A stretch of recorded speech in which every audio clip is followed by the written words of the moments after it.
In this particular video session, we would continue our discussion on the factors that cause market failure. In this case here, we're going to specifically look at external benefits, or also known as positive externalities. Now, we have already defined what externalities are, and also more specifically positive externalities in a previous video. But just to recap, remember that positive externalities or external benefits are the spillover benefit that falls upon a third-party individual that was not directly involved in the production or the consumption process. In this particular case, what we're going to look at is education. Now, how can education lead to spillover benefits on a third party? Well, if a person chooses to educate themselves, to acquire, let's say, tertiary education, it means that after being educated, it may ease the process at which they can find a job. So we can say that the more people are educated, is the higher the potential for them to be employed. And therefore, if you are employed and earning an income, it means you can possibly escape living in poverty. And we know that people that fall into or live in poverty, tend to engage in deviant or criminal behavior. Not all, but some. What we are saying here is this: if people can be educated and find employment, they can possibly escape poverty, and this can lead to falling crime levels. Therefore, lower crime levels does not just benefit one individual, but it benefits in society as a whole. However, what we realize is that if a person chooses to educate themselves, they bear that cost alone. But when that person is educated and is not living in poverty, and therefore chooses not to engage in criminal behavior, this is not just a benefit for that person specifically, but it is a benefit that can be enjoyed by all individuals in society. This can actually be illustrated via this diagram. What we see here is a demand curve, which is the marginal private benefit, the marginal social benefit curve, which is further to the right, and the supply curve, the marginal social cost. What we're saying is that consumers pay attention to their marginal private benefit.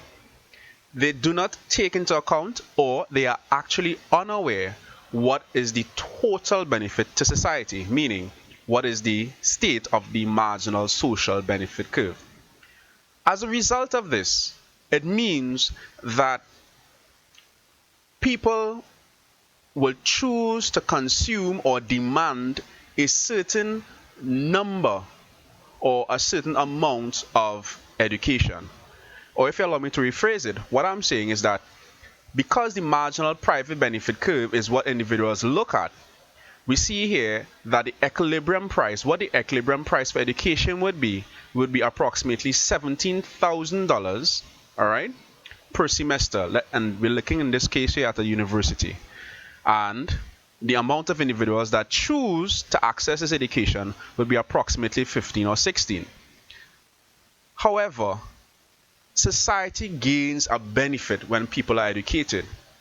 So it will be even more beneficial if more people would access education, and therefore it will result in fewer persons living in poverty and therefore engaging in deviant behavior. Therefore, what we are saying is that the demand for education should be higher. More people should demand education. In this case here, if the demand was at the social benefit, we realize that there is a higher level of individuals who would demand education. 20 individuals would demand schools, right, university education, but at a higher price. So ultimately what we realize is that because individuals focus on the marginal private benefit, they only demand so much. They would operate on this demand curve, and therefore at this supply curve we have a low equilibrium price and a low equilibrium quantity in terms of demanding and supply of school education.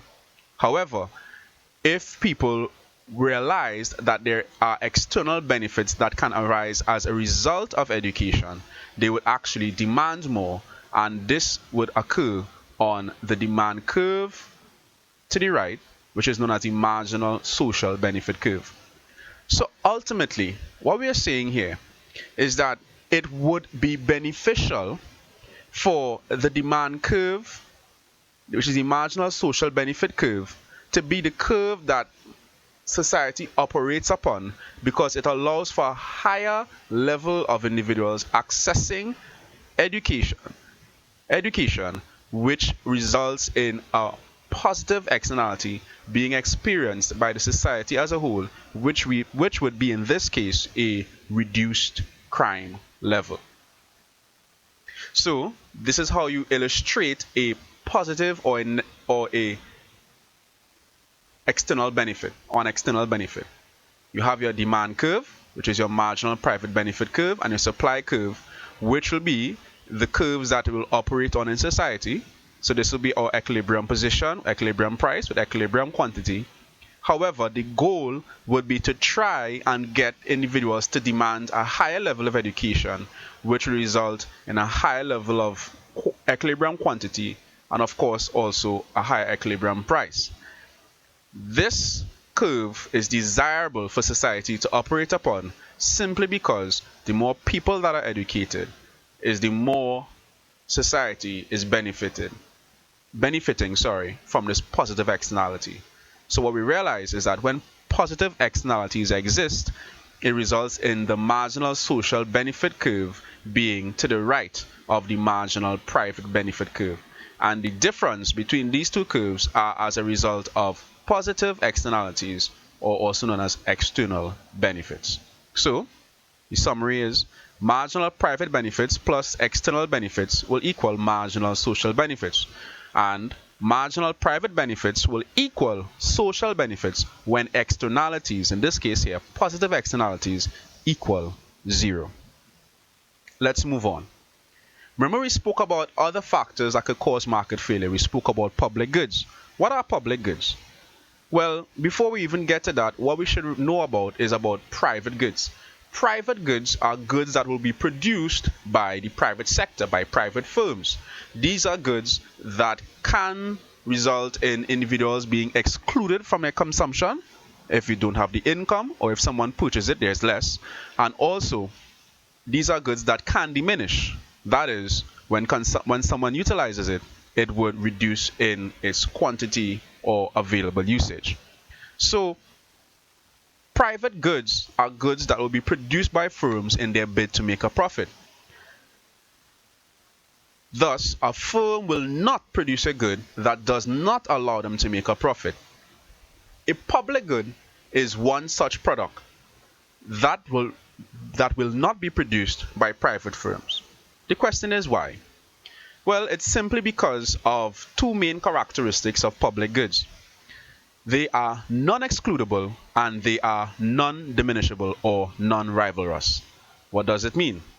Well, let us take, for example, a road. When a road is produced, no one can be prevented or excluded from utilizing that road. For instance, in your country, there are highways and main roads. And when that particular road is built or created, no one can be debarred, no one can be excluded from driving upon that road. Therefore, the marginal cost or the additional cost of providing new customers usage of that road is 0. There is no new revenue that can be incurred or received by a firm when new individuals drive upon that road. So let's put it this way. A firm will never produce a road because if one customer pays for a road to be purchased, other individuals can drive upon that road without paying the firm. Therefore, because individuals cannot be excluded, because there is non-excludability for roads, the private firm will choose not to produce that road. Let's talk about non-diminishability. A public good is non-diminishable, meaning when we utilize it, less of the good does not occur. Let me rephrase. If we utilize a public good, it does not affect the amount that a new person can consume. For For example, let's look at streetlights. If I were to stand under a streetlight in the night, all right, looking for some light as I wait for a friend, and my friend arrives and I leave, if someone comes under that streetlight, it doesn't mean that they have less light to receive. My usage of the streetlight does not diminish. It does not diminish the usage of another person when they come under that streetlight.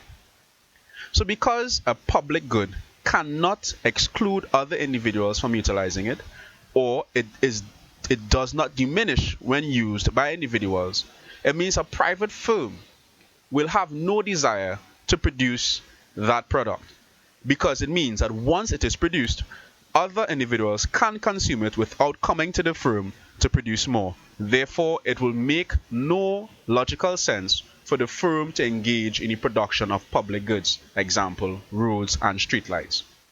Remember, market failure occurs when the market leads to the right goods not being produced, or the right goods not being produced in sufficient or too much in terms of quantity.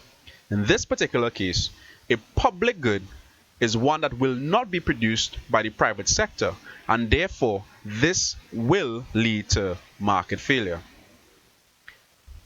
So we see here in summary, firms will not produce public goods, which results in the failure of the market to provide goods that are necessary and are in demand by customers. What about demerit goods and merit goods? Merit goods are goods that have positive externalities, and not enough are usually produced by private firms. For example, we saw education has a positive externality, security and national defense. Yes, these have positive externalities, and healthcare. The fact is, if I am immunized against measles or mumps, it means that other individuals are protected because of my immunization, simply because I cannot contract it and pass it on to them. So immunization, of course, in terms of healthcare, can lead to positive externalities. You see? So a merit good are goods that have positive externalities, and not enough are usually produced by private firms. Here in Trinidad and Tobago, the healthcare system, we have private firms providing healthcare, but there is not enough based upon the population size that we have. Similarly, there are private security firms, but it is not enough to protect the population. And also, there are private education facilities, but again, there's not enough being provided by private firms. So therefore, ultimately, the government would step in to bump up the supply, to increase supply, so that other citizens in the country can enjoy it. Demerit goods are goods that have negative externalities, and too much are usually produced by firms, by the private firms. For example, alcohol, cigarettes, pornography. Remember, alcohol could lead to drunkenness. Drunkenness can lead to deviant behavior or illogical behavior that could lead to negative impacts upon individuals. Some people may, remember, for college students, they may have their frat parties, drink too much alcohol. They may throw tissue paper upon someone's home, uproot the plants in their yard, maybe even break windows.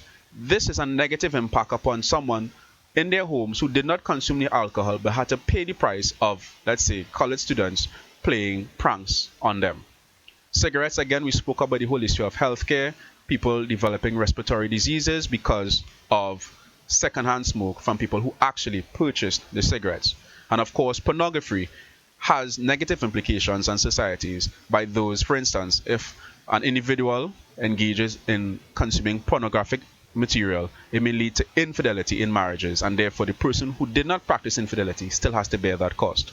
Ultimately, we see demerit goods are the goods that have negative externalities, and too much are usually being produced by private firms. Ultimately, what we see here, remember, our definition of market failure is that it can occur when goods are being produced in the wrong quantities, either too much or too little. In the case of the merit goods, education, security, and healthcare, if left only to the private sector, not enough of these services or goods would be provided. Also, with regards to demerit goods, alcohol, cigarettes, and pornography, if the private sector is left unchecked, too many of these goods will be produced. As a result of these two types of goods, merit and demerit goods, it can and will lead to market failure.